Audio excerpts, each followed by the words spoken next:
we have Libra season, we have eclipse season, and we've had a huge transformational shift in the past few days, which we're going to cover in this video. Hello, my name is Louisa and I run Imperium Goddess Diaries. Now we're going to be talking about so much change is happening right now. And we're also going to be looking at how we can integrate the energy and kind of cope with it because it's been quite a lot. So let's get started. First of all, we had Libra season kick off on the 23rd of September, and we all love Libra season after Virgo season. We all know what Virgo season is about, and we're bringing into ourselves just a little bit more love, a little bit more softness, appreciation for the nice things. It's a little bit more about unity, and we're kind of coming together in like the idea of love. Now, Libra season is so beautiful for that. It just allows us to just kind of stop and smell the roses and just appreciate that love a little bit, because we all know our Libras love love. Now, because this particular season, Libra season, is going to be hit with eclipses as well, so it's just not going to be so fluffy as what we probably more prefer. However, it is always good for transformation. So it's really important to remember that. Now, let's bring in the eclipses because they are now in the axis of Libra and Aries. So Aries is sitting at the North Node and then Libra is sitting on the South Node. So it's going to be hanging around the sun. It's going to be hanging around, obviously, the moon when it comes into the new moon. Sorry, a little bit forgot there. And we're going to be having a little bit of a play with that. But we just want to remember, when it comes to eclipses, they're not anything to be feared. Back like many moons ago in ancient times, they were actually quite scared of eclipses, obviously, because like the sun was going over the moon and the moon was going over the sun. It just looked different. It was scary, but it's just kind of like an extra illumination of things that we really need to be focusing on. So I've spoken about this before when the eclipse were changing and they are moved into this new axis. So with the North Node being in Aries, where it's showing us where we can be a bit more powerful in our own selves. Where we can put ourselves first, because Aries is always of the self, and where we can start powering through with the things that we need to be powering through, taking charge, taking initiative, and just owning our own shit, because Aries does, it owns its own shit. Now, with the South Node being in Libra, that's a really big focus point, especially if you do have the South Node in Libra or if you have Libra placements. I have 2 asteroids in Libra, so I'm going to be focusing on those. And I think that it's really important because we need to be looking at the shadow side of Libra. And a lot of the times it's not overly spoken about because everyone's like, oh, Libra is such a cute sign. It's a soft sign. No, Libra has a darkness, and every sign has a darkness. Some just get a bit more of a bad rap than others, but Libra has a very dark side.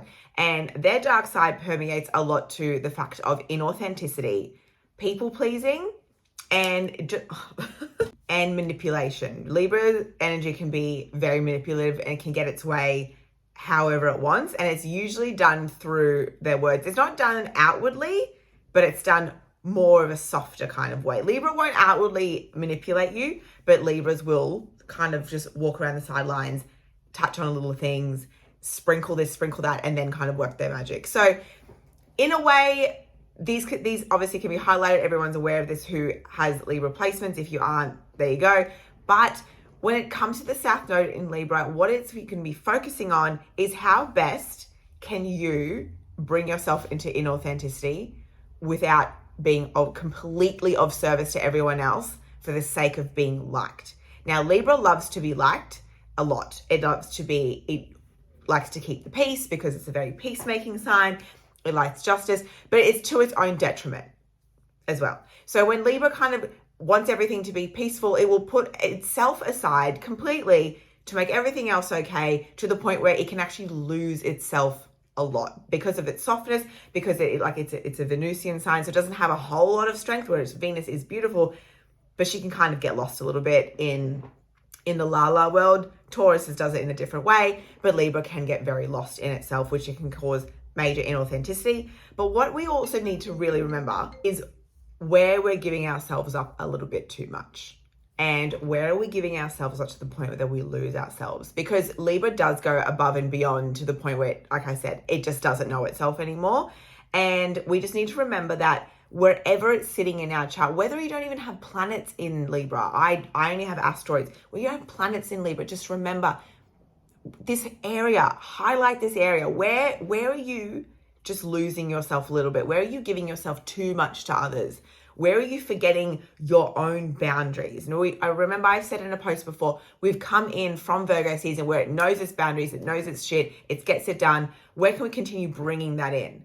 We need to remember what Aries is all about. Okay, Aries is about self, it's about power, it's about self-determination, it believes in itself, and it jumps into things fully, and it's sure of itself. So Libra needs to bring that in. Bring in what you need from Aries to amplify the South Node, to heal it, to get it moving, to get it growing, to understand a little bit more. So this is what the eclipse season is going to be focusing on. And as we know, the nodes do sit in its signs for 18 months. So this axis between Aries and Libra is going to be chilling there for 18 months. And it's all about how are you going to step better into yourself using that Aries energy. Now, another thing that has happened recently that's quite significant is this huge timeline shift, ascension shift, this whole like the solar flares, everything that's kind of been going on. So I'm going to talk a little bit about that because I'm tired. I'm not sure about anybody else. It was happening from the day before Friday. So it was Thursday, the 22nd. I started getting huge headaches, very tired. And then on the Friday, it was like, I could barely move. You know, it was a lot of energy. I was told there was a lot of downloads happening that day. Look, they probably were happening, but like my human brain probably just wasn't picking up on anything. It was just like zombieing the whole day. And it was pretty much through the whole weekend. Even today, I've been pretty much a big zombie. But that's okay because I understand the process. We're all growing. We're all ascending. So I think what's really important to know during these times is that to take a lot of self-care for yourself. And of course, like, you know, we're in Libra season. It's a really good time to amplify that self-care because that Libra does believe in that a lot. And just to kind of soak in the little beauties that we have everywhere. Not everything is dark. Not everything is dark. Everything is growing at the rate that it's supposed to, and we are all growing into the rate that we're supposed. Some people are taking a little bit more time than others. Some people haven't awakened yet. Some people may not. That's okay. But the process of this shift is quite rapid. And also for the souls who are, if you're just starting out in this, welcome, because it's a lot. And for those who we've been on this journey for some time, how are you? Because it's not overly easy. It does take a lot of time. I've had a lot of interesting thoughts myself. I'm like, oh my God, how am I supposed to run a business and work when I honestly just feel like a zombie? And I've done a little bit of channeling over this, and I basically been told like everything obviously happens in perfect timing. Divine timing is huge. It's something that I've grown recently into really understanding, because I think we really know divine timing works. We inherently understand, but we just can't comprehend it because the human brain likes to do its work first. It honestly believes that it runs the show. The ego thinks it runs the show. It thinks it's the only thing that's running the show. It doesn't believe it has any support whatsoever. So a lot of us who are kind of in a bit of a push and pull between our higher self and our ego, the higher self is not here to take over.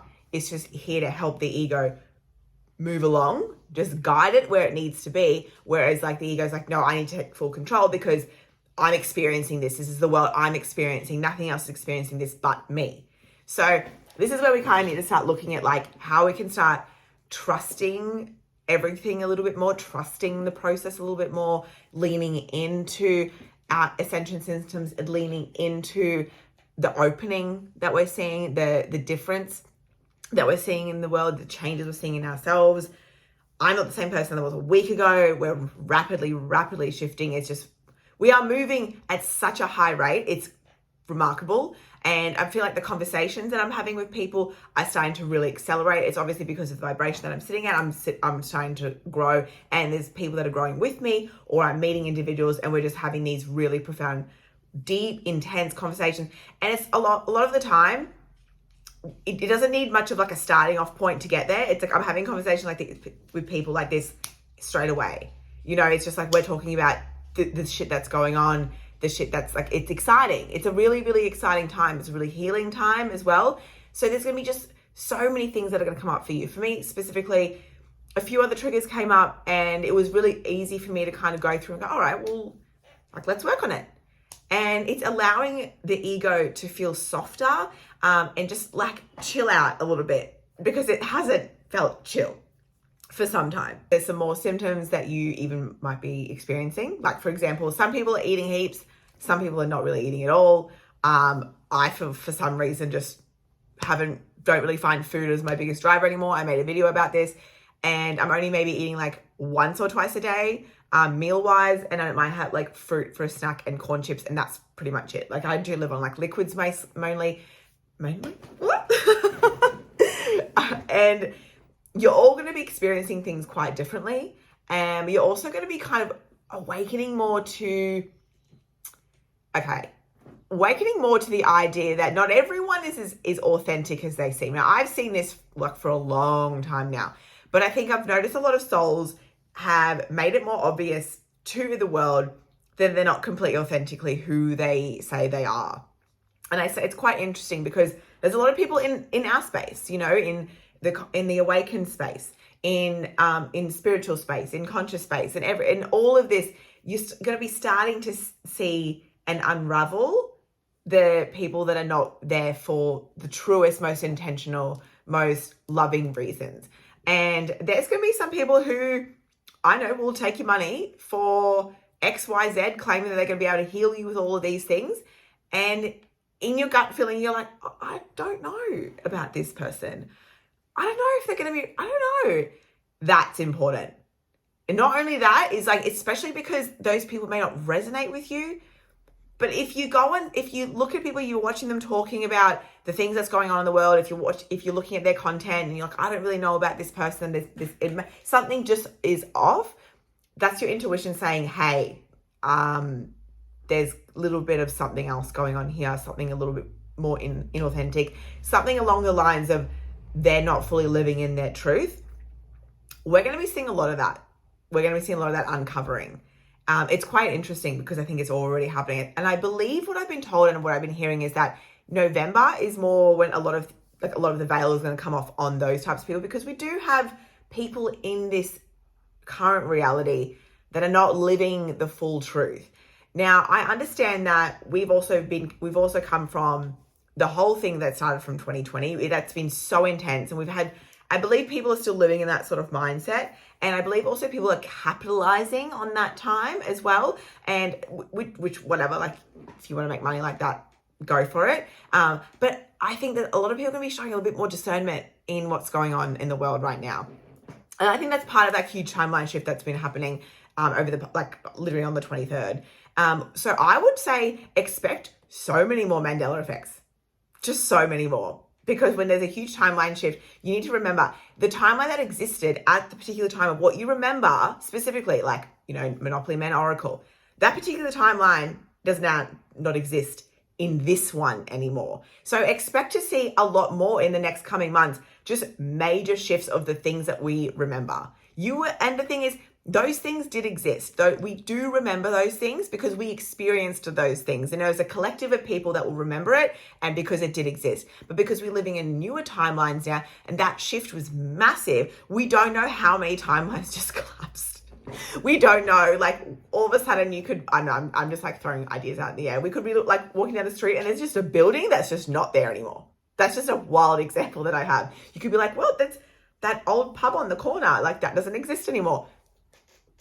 Because it just doesn't now. But you remember that did exist. I'm just throwing things out there right now. It's the first thing that comes to my mind. If this does happen. Like, I go wild times, guys. Wild times. But we're all here. We all made the choice to be here. We all made the choice to experience this. And you should give yourself a pat on the back because you've been through so much. You've grown so much. You've experienced. And now you can look at all your experiences from the lens of like gratitude. And I know it sounds a little bit like, oh, gratitude and everything. No, it's real. And it makes a huge difference because how much have we experienced to get to the point now of the knowledge, of the wisdom, of the awakening, and how many things have you cultivated that you can help other people with? So many. It's amazing. It's honestly like, it's awesome. And I've grown to kind of really shift that in myself and go, oh, wow, like, I am grateful for the pain that I experienced over many years. I'm grateful for these people who hurt me. I'm grateful for the times that I've like let myself down only to come back from it and love myself more. So sometimes it's really hard to wrap your head around it, but it's a thing. It's a thing. Give it love, give it gratitude.